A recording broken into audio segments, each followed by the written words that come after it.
नमस्कार विद्यार्थी मित्रांनो, आपण life processes in living organism हा चॅप्टर सुरू केलेला होता.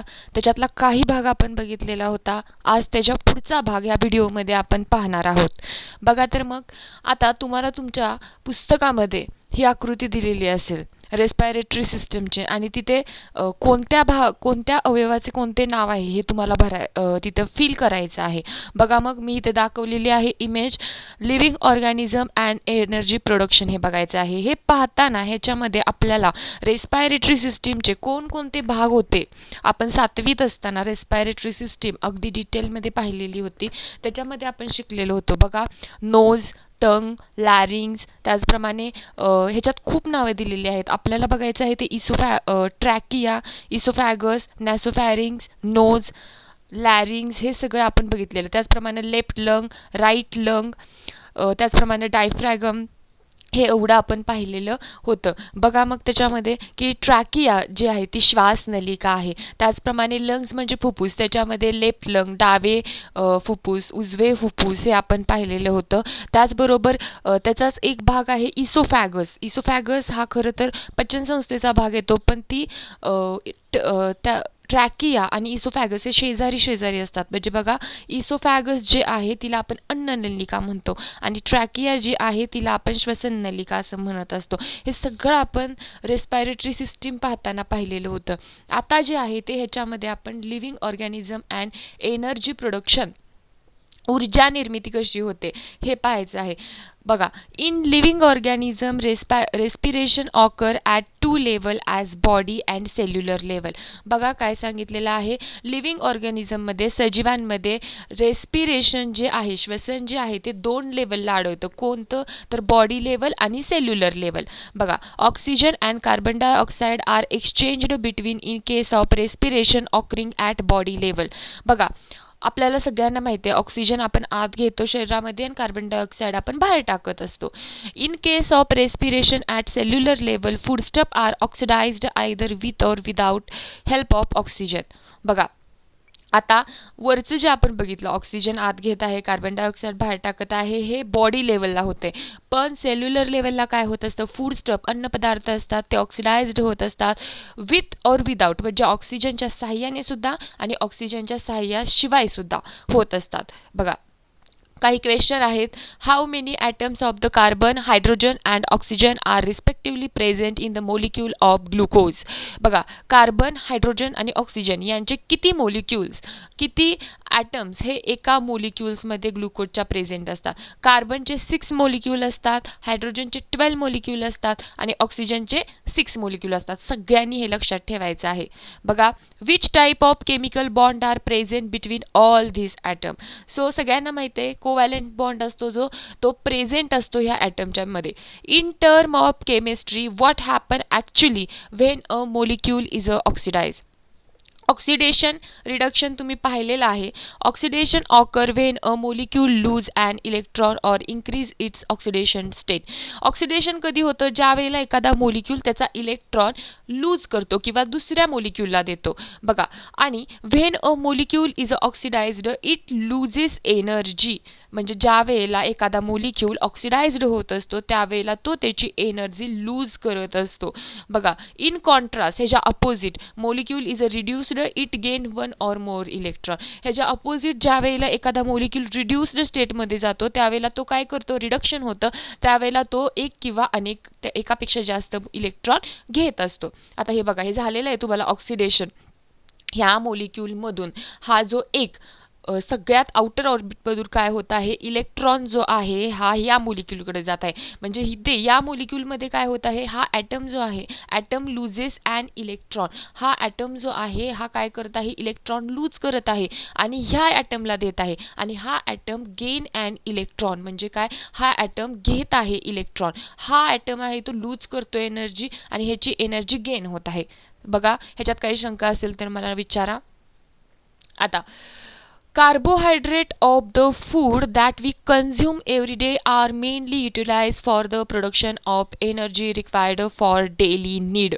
बघा, काय सांगितलेलं आहे, कार्बोहायड्रेट जे असतात हे काय होत आहे, कार्बोहायड्रेट जे असतात अन्नातले, फूडमधले, ते आपण रोज अन्न घेत असतो त्याच्यामध्ये आर मेनली युटिलाइज्ड. कशासाठी कार्बोहायड्रेट काय करतायत, हे मेनली ह्यांचं रोलच असतो, ह्यांचं फंक्शन असतं प्रोडक्शन ऑफ एनर्जी. दररोजच्या कार्यांसाठी एनर्जी प्रोड्यूस करण्याचं काम ते करत असतात. This energy is obtained in the form of ATP.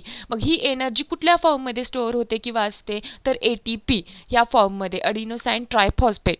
For this purpose glucose is a type of carbohydrate is oxidised step by step in cell. आता ह्या पर्पजसाठी ग्लुकोज जे असतं, ग्लुकोज सगळ्यांना माहिती आहे, आपण मगाशी बघितलं किती मोलिक्युल्स असतात बघा. मग हे C6H12O6 हे glucose a type of carbohydrate is oxidise, हे ऑक्सिडाइज्ड होतं स्टेप बाय स्टेप. सेलमध्ये प्रेझेंट असणार ग्लुकोज, बरोबर आहे, पेशीमध्ये असणार, मग हे स्टेप बाय स्टेप ऑक्सिडाइज होणार.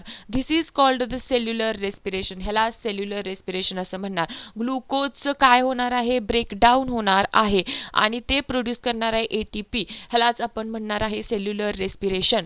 Cellular respiration occur among the living organism by two method.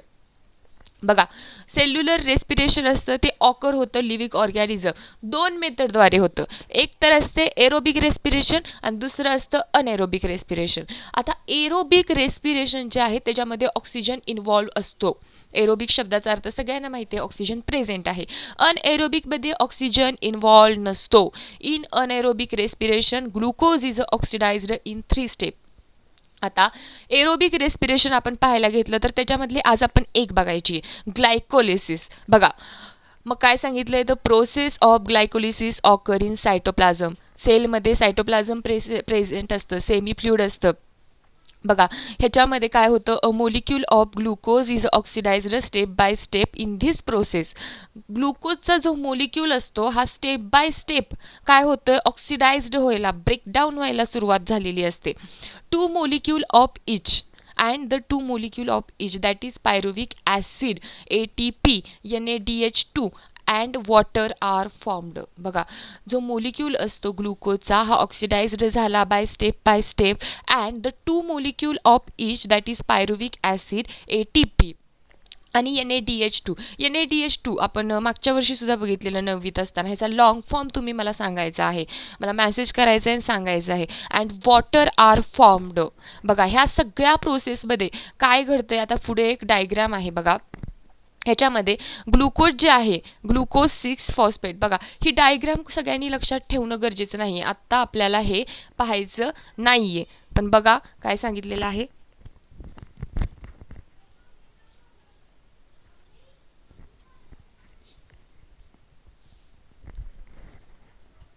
बघा काय सांगितलेलं आहे. ही पूर्ण डायग्राम, सॉरी, ही पूर्ण डायग्राम आपल्याला लक्षात ठेवायची नाहीये, फक्त मी जे सांगतेय 2 ATP, हा एक ATP, हा एक ATP, बरोबर आहे का. सॉरी, इथे मिळत आहेत आपल्याला दुसऱ्या फेजला. हा एक ATP, हा एक ATP आपल्याला मिळालेला आहे. तर 2 NADH आपल्याला मिळालेले आहेत. एवढंच बघायचं आहे तुम्हाला की कुठं काय मिळत आहे, हे एवढं सगळं लक्षात आत्ता ठेवायचं नाही आहे. आपल्याला कुठं काय मिळतंय एवढंच फक्त पाहायचं आहे. मग बघा, ग्लायकोलिसिसमध्ये लक्षात ठेवायचं आहे की 2 मोलिक्यूल, पायरुविक ॲसिडचे 2 मोलिक्यूल मिळत आहेत, ATPचे 2 मोलिक्यूल मिळत आहेत, NADH2चे 2 मोलिक्यूल मिळत आहेत आणि वॉटर, एवढं ग्लायकोलिसिसमध्ये फॉर्म होत आहे. Molecule of pyruvic acid formed in this process are converted into molecule of acetyl coenzyme A. आणि नंतर लक्षात ठेवायचं, जे 2 मोलिक्यूल मिळालेत पायरुविक ॲसिडचे ते पुन्हा कन्वर्ट होत आहेत कशामध्ये, ॲसिटिल कोएन्झाइम A मध्ये. 2 molecule of NADH2 and 2 molecule of CO2 are released during process. बघा, हे 2 NADH इथे जात आहेत आणि ह्या एका स्टेपला CO2 जात असतो. CO2 रिलीज होत असतो, इथे ह्यांनी दाखवलेला नाहीये, पण आपण लक्षात ठेवायचं. हे सगळं तुम्हाला लक्षात ठेवायची गरज नाहीये, मी पुन्हा एकदा सांगते. फक्त मी तुम्हाला ही डायग्राम किंवा इमेज ह्यासाठी दाखवलेली आहे की कुठे ATP तयार होत आहेत आणि कुठे NADH2 तयार होत आहेत. बघा, ग्लायकोलिसिसमध्ये एवढीच गोष्ट लक्षात ठेवायची, प्रोसेस होती आहे सायटोप्लाझममध्ये. दुसरं काय, ग्लुकोजचा मोलिक्यूल ऑक्सिडाइज व्हायला सुरुवात झाला. ऑक्सिडाइज झाल्यानंतर 2 मोलिक्यूल मिळाले पायरुविक ॲसिडचे, 2 मोलिक्यूल मिळाले ATPचे, 2 मोलिक्यूल मिळाले NADH2चे आणि वॉटर, हे फॉर्म झालेलं आहे. आणि त्याचबरोबर आता जो पायरुविक ॲसिड मिळाले 2 मोलिक्यूल, ते कन्वर्ट झाले कशामध्ये, ॲसिटिल कोएन्झाइम A मध्ये. आणि जे 2 मोलिक्यूल आहेत NADH2चे आणि 2 मोलिक्यूल आहेत CO2चे, हे रिलीज झालेले आहेत या प्रोसेसमध्ये. बघा, ह्यामध्ये काहीही शंका असेल तर मला पुन्हा विचारा, आपण पुन्हा एकदा हे बघू. आणि ह्याच्यामध्ये कोणतीही शंका असेल तुम्हाला तर मला मॅसेज करून विचारा. आणि तुम्ही आज NADH2चा मला अर्थ सांगायचा, सॉरी लॉंग फॉर्म सांगायचा आहे. आणि हे जे मुद्दे दिलेले आहेत, हे प्रश्न दिलेले आहेत, ते एकूण वहीमध्ये लिहून घेत जावा. आणि हे पॉईंट वाईज मुद्दे तुम्हाला दिलेले आहेत ते वहीमध्ये नोट डाऊन करत जावा. आणि मागच्या जे वेळी मी प्रश्न सांगितलेले आहेत, काहीच जणांनी ते सोडवलेले नाहीत. अजून कोणी सोडवलेले नसतील तर ते सोडवा सर्वांनी. आणि काही शंका असेल यात तर मला नक्की विचारा.